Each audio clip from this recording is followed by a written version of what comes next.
As the tectonic plates of the UK's relationship with both the EU and the Council of Europe are preparing to shift, I think it's fair to say that the aftershocks of this will be felt very strongly in Scotland, with the real potential to open up some of the fault lines and devolution arrangements and almost certainly precipitating some further, more seismic changes in Scotland's human rights framework of protection. And I'll outline why. In the briefest and very broadest of terms, I'll try and do some Scottish scene setting for the discussion, outlining firstly where Scotland sits in relation to the EU referendum and the proposed and as yet unspecified changes to the Human Rights Act, and then secondly reflecting on the theme of today. I'll give some consideration without detailing all of the hypotheticals to the broad human rights trajectory that we have in Scotland, which may well be accelerated in pace by the consequence of the changing legal landscape that we might imminently be faced with. My remarks really are coming as a human rights practitioner rather than a lawyer, although I know Katie did introduce me as a lawyer, so we'll reflect that. So in rhetoric, at least, Scotland shares less, or at any rate different concerns, I'd say, about our relationship with Europe and the Human Rights Act protections holding our respective governments and legislatures to account. On the EU referendum, all the polls to date show a far stronger Scottish vote in favour of remaining in the EU. The latest figures I've seen standing at around 76% in favour of remain. But it's clear that the direct human rights implications of Brexit have not been, as we all know, central to the public debate. And as we discussed this morning, the very technical nature of the potential loss of protections are certainly one contributing factor to that. In the first session this morning, we talked about some of the limitations in terms of the scope of application, some of the unresolved ambiguities around the opt-out, around rights versus principles. But I'd say that despite all of that, an EU exit which is perceived, at least, to represent the loss of some untapped and underdeveloped potential, particularly for the better protection of social rights or principles contained in the Charter, workers' rights, social security, healthcare. They may have the impact of galvanising and increasing public and political appetite in Scotland to replicate or further enshrine these protections in relation to devolved areas. Because I think, as the point was made earlier, these are the rights that resonate with the general public. On the Human Rights Act proposals, as you will all know, the Scottish Government's opposition to the repeal of the Human Rights Act has been really clearly and unequivocally stated, echoed in debates in the Chamber at Holyrood. The recent findings of the Scottish Parliament's European and External Relations Inquiry into the Human Rights Act proposals was explicit that there's no appetite in Scotland to repeal and replace the Human Rights Act, and there's perceived to be no evidence for doing so. And the House of Lords EU Justice Committee findings reflect this clearly also.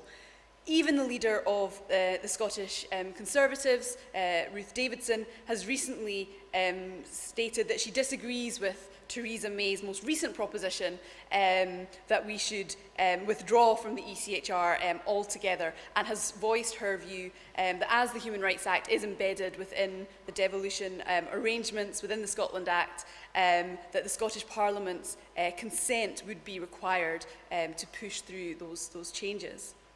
But Scotland's commitment to human rights would appear to go further than just an oppositional stance to regression in human rights standards. In December of last year, the First Minister, Nicola Sturgeon, explicitly and significantly recognised that making international treaties, such as ICESCR, CEDAW, CRPD, enforceable in domestic law are an important part of the debate in ensuring people's rights are at the heart of government. This has now been followed through in a manifesto commitment of the SNP to commence a collaborative process to advise on the protections that should be enshrined in law. Alongside this in the manifesto commitments, there's a commitment to establish a socio-economic duty through the Equality Act, using the new powers conferred on the Scottish Parliament through the revised Scotland Act. And furthermore, there's a commitment to embed Scotland's National Action Plan for Human Rights, and I'll come back to that, and the Sustainable Development Goals into the National Performance Framework of Scotland. So taken together, these form a not insignificant increase in human rights accountability mechanisms within Scotland. And all of this, of course, is chiming in with a post-independence referendum narrative that brought in themes of democratic renewal, participatory democracy, and an outward-looking and more internationalist approach in Scotland. And it shows how the government is actively stating that it wants to engage with international accountability mechanisms, not disengage, and showcase this progress on an international stage, for example, through the SDG process. So these are pretty strong statements of commitment and ambition, and it's possibly unfair for me at this point to characterise them as rhetoric only, as suggested in the title of my presentation. But in case I'm accused of painting too rosy a picture of what's happening politically and socially north of the border, I'll temper this with some realities as well. Firstly, needless to say, really, that the lived experience of Scots far from reflects the full realisation of human rights. Health inequalities, poverty, social exclusion. The Commission's research, which informed the formation of Scotland's National Action Plan on Human Rights in 2012, clearly showed that while we may have law and policy that reflects rights, and is rights compliant, people's outcomes and lived experience clearly does not always reflect that, and it's not embedded in practice. So we have some way to go in that regard. And our human rights record, despite all the rhetoric, is far from impeccable. Lowlights, to include a few, some of the greatest health inequalities across Europe, an 800% rise from 2014 to 2015 in the use of food banks, fuel poverty up 49% since 2011, I could go on, and Scotland having one of the lowest ages of criminal responsibility in the world, out of line with CRC standards, and not to mention a failure to execute the prisoner voting judgment in Scottish elections. Scotland's National Action Plan for Human Rights, now entering its third year, is one important means by which Scotland's seeking to turn that human rights rhetoric into a human rights reality for people. It's a practical means by doing what Kofi Annan famously set out as moving human rights from an era of declaration to an era of implementation, and what Eleanor Roosevelt previously referred to as human rights in small places, taking human rights out of courtrooms and into everyday lives. It's also a good barometer in some senses for the collective commitment to human rights in Scotland. It convenes around 50 organisations, civil society organisations, public bodies and government, together with a handful of people with direct lived experience of the issues that we seek to address, creating a platform really for change and embedding human rights and a human rights-based approach into policy and the direct delivery of services. Its activity spans from using ESC rights as a means to evidence and monitor improvements to substandard housing conditions, to the piloting of local council approaches to human rights, and its outcomes framework has been a catalyst for consideration of how the National Performance Framework can embed human rights more directly, to name but a few. And while it's not without its challenges, and SNAP can easily be critiqued as over-ambitious, under-resourced, it nevertheless provides that vehicle for change and that expression of collective commitment to human rights. So it can be fully anticipated that the response of the Scottish Parliament to any proposed changes to the Human Rights Act would be met with fierce opposition, and legislative consent would be refused where should it be sought. Should changes be pushed through regardless, the Scottish Parliament would arguably be completely within competence to enact its own human rights legislation to devolved areas only. And in doing that, it opens up the possibilities of a more progressive legal framework of human rights protections in Scotland. Again, and I know I'm running out of time, Katie, there is some work to be done, nevertheless, in moving that agenda forward. So in the past, we have seen swithering and indeed outright refusal by the government in holding itself out to higher standards of human rights accountability through the enforcement of international standards. So for example, when we saw the Children's and Young Persons Bill passage through the Scottish Parliament in 2013, the government there opposed the full incorporation of the CRC, and we ended up with a much watered-down obligation on ministers and public bodies to report on progress towards the realisation of CRC rights. Nevertheless, since then, we have seen creeping into the face of legislation, for example, references to the International Covenant on Economic, Social and Cultural Rights, through our Land Reformed Act, through the Community Empowerment Act, where those references are there. Although not conferring necessarily strong obligations, they nevertheless demonstrate us inching towards full enforceability of those standards. So the political, legal and social context in Scotland really means that we're unlikely to be led by the terms of a, let's say, more regressive, toxic debate emanating from Westminster and some sections of the media. And the terms of the debate in Scotland are undoubtedly different. So there's a responsibility then to focus on providing that voice of resistance in a changing relationship with Europe, where rights may be eroded, using the new devolved powers conferred by the Scotland Act to enhance human rights protection and realisation, embedding Scotland's National Action Plan for Human Rights into public services, and the collective exploration of the benefits and challenges to the full incorporation of international treaty standards. So I think, and reflecting on Les's comments earlier, collectively we need to look to harness that voice from the devolved jurisdictions and take that into the debate about what the future legal protection of human rights looks for in the UK. The Scottish Government has a lot to live up to support the high-level commitments that they've made in this shifting landscape. And as ever, the proof will be in the pudding to return that rhetoric into responsibility, to make the necessary changes in increasing and not decreasing accountability for human rights and making rights a lived reality. So I had a couple of questions that I wanted to pose to stimulate discussion, which is really the first one being, so are these divergent approaches that we see in the devolved areas to the implementation and the protection of human rights an opportunity to advance human rights for all, or do we see them more as a risk to that collective and universal enforcement of human rights? My first question. My second question is, to what extent do these debates around our relationship with Europe and human rights provide a platform to broaden and to deepen public understanding of the rights framework and relate it to people's everyday lived experience? And how can this best be achieved? I'm well out of time, so I'll stop there. Thank you.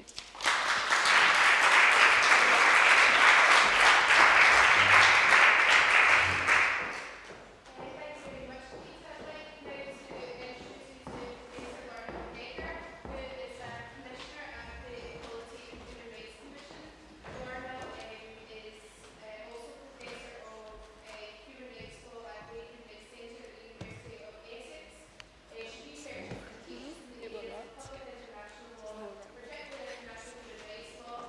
She's co-director of an ESRC large grant on technology with and human rights, principal investigator of a Newfield-funded project on the role of national human rights institutions in complaints handling, and co-investigator of an ESRC-funded project on utilising big data and the factors of torture survivors, rehabilitation, and a co-investigator of the Youth Fund on the effects of international human rights law on public international and its sub-branches. Lorna will speak today on EU privacy and surveillance law, the experience in the UK. Thank you very much. Thank you so much, Katie, and thank you to you and your colleagues for the invitation today. As you said, I do work at Essex on human rights, big data and technology, but today I'm going to speak about the work of the Equality and Human Rights Commission in the area of surveillance. But before I go on to that issue, just to follow up on the last presentation and to look at the proposed changes to the Human Rights Act and the debate on a British Bill of Rights. From the Commission's perspective, it's very difficult for us to comment right now in the absence of concrete proposals. But we have issued a position which is that any changes to the legal framework should not weaken the human rights protections that we all enjoy. and we would not support any reversal of the leading global role that Britain has long played in protecting and promoting human rights. And certainly, if and when any proposals do come out, we will be looking to work very closely with the other two commissions in Scotland and Northern Ireland, as we have already been doing, and to hold roundtables with a range of stakeholders quite early on in the process in order to consult on people's views, produce hopefully a summary document under Chatham House rules, and we'll be also aiming to publish our own response to any proposals early on in the process in order to impact and influence and inform discussions and debate if any proposals come forward. In terms of the EU referendum, the Commission takes a neutral position, but we have produced a question and answer on our interpretation of the impact of EU membership on human rights and equality. And that's the link to that. And I would really recommend it to you and to others as a really great question and answer that does a lot to debunk the myths on what's the European Union, what's the Council of Europe, a lot of the confusion that we often hear about. But part of it is also pointing to some of the key areas in which EU law has led to important changes within our laws, in areas such as data protection, human trafficking, victims of crime, protection from discrimination in employment, and equal pay. So just to pick up on one of those points for today's short presentation, surveillance, and particularly mass surveillance, is an issue of great concern and topicality following the Snowden revelations. And it has been described by a number of people as the pressing human rights issue of our time. The Investigatory Powers Bill is currently before Parliament at the House of Commons committee stage following its second reading. And Carly Neist, an independent expert who previously worked for Privacy International, has called the bill the most comprehensive and expansive surveillance statute Europe and arguably the world has ever seen. There's been a significant amount of advocacy around the bill, many submissions to Parliament by civil society, and there has been a lot of surrounding commentary. And this has included a recent report by the UN Special Rapporteur on privacy, where he discusses the proposals in quite a lot of detail at the UN level. And I recently participated in a panel when he submitted his first report to the Human Rights Council in Geneva. And he was very clear in that presentation on how important the developments in the UK are for the world. And he noted that many states are watching what the developments in the Investigatory Powers Bill and what's going to happen and what that might mean for them. So it's clear that this has the potential to be influential beyond the UK. He also argued in his report, as shown by this quote, that the provisions, and I'm quoting him, prima facie fail the benchmarks that have already been set by the Court of Justice of the European Union and the European Court of Human Rights. And as a Commission, we've made a range of submissions addressing the human rights implications of this bill. And our basic position is that there's a pressing need for a new bill to provide adequate standards, particularly in relation to bulk surveillance and equipment interference or computer hacking. So this is a summary of some of the key points we've made, and below the links to the range of submissions that we've made to Parliament. But what we have raised are concerns about the scope of thematic warrants. We've argued that there are a need for better safeguards for the use of bulk powers. We've argued for the need for independent authorization for access to communications data and internet connection records. We've argued that we need better safeguards to protect the sensitive information of lawyers and journalists and for sharing information abroad. We've argued that there are a need for improvements to oversight provisions, and we've raised concerns about retention period and destruction of data. Now, in this area, there are a number of cases that have already been decided by the European Court of Human Rights and by the Court of Justice of the European Union. And there are a number of cases pending. And we very much expect that these pending decisions, including two in which we've intervened, we very much expect that they will impact on the interpretation of some of the provisions that are set out in the Investigatory Powers Bill. So, for example, we already have the Digital Rights Ireland case that has been decided by the CJAU. And this was a decision on retention of communications data by mobile phone companies in order to combat crime as required by an EU directive. In this case, the CJAU found that the directive did not provide sufficient safeguards to ensure the effective protection of data retained against abuse and against unlawful access and use. Now, in that case, following that decision, the English Court of Appeal in Ray Davis, that's already been raised today, has referred the question of the compatibility of the UK's bulk communication data retention to the CJAU. And this case was heard last month. The bottom case with the bullet points was heard last month, and we're pending the decision that we're hoping that will come out shortly. In addition, in the European Court of Human Rights, as I said, we have these two cases, 10 human rights organisations and others against the United Kingdom, and Big Brother Watch against the United Kingdom, both looking at the lawfulness of the UK's mass surveillance programme, Tempora, and the UK Security Service's receipt of foreign intercept material relating to electronic communications. And in both of those cases, the Equality and Human Rights Commission has intervened as a part of a collective of national human rights institutions and submitted a third-party intervention through ENRI, which is the European network of NHRIs. So these two cases are pending. And our view is that once these three decisions have come out from the CJAU and the two decisions from the European Court of Human Rights, there's a real possibility that aspects of the current regime and the Investigatory Powers Bill may be found incompatible with human rights commitments on issues such as powers for bulk interception, data retention, computer hacking, holding bulk personal data sets, sharing information overseas, and permitting access to communications data without judicial or independent authorization, and for interference with communications of lawyers and journalists. And it's very possible that these issues may have to be revisited.